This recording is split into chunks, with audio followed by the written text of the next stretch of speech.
ठीक है, पहुंच जाऊंगा। अरे हाँ हाँ, रखता हूँ। Okay bye. रुकिए सा, इस बटन को भी इसी समय दगा देना था। बोलिए। कोई बात नहीं सा, हम ठीक कर देते हैं।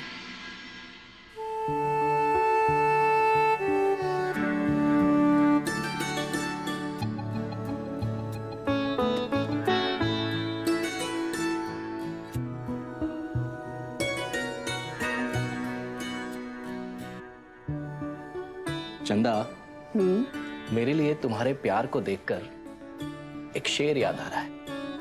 इरशाद। तो अर्ज किया है, हाथों में लेके सुई और धागा वो करती है सिलाई, मेरे महबूब के हाथों में है मेरे सुकून की दवाएं। भाभी सा, मैं बाद में आऊं क्या? क्या है सारिका? भाभी सा कमाल है ना, आप जो भाईसा के लिए कर रहे हो वही वसुधा हमारे राजा बेटा देव के लिए भी कर रही है।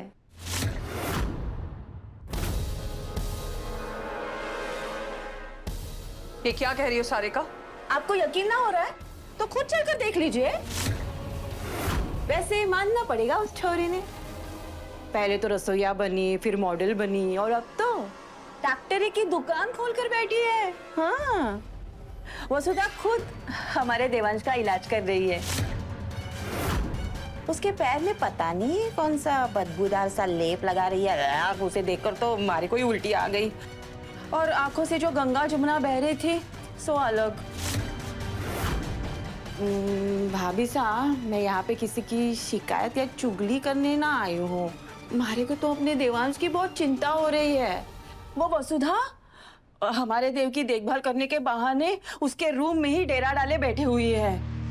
अब के देव के कपड़े बदलने और उसको नहलाने धुलाने का भी काम करेगी के? राम राम राम राम राम राम, इतना बड़ा अनर्थ, वो भी हमारे भाभी सा के राज में। क्या उल्टी सीधी बातें कर रही हो सारिका?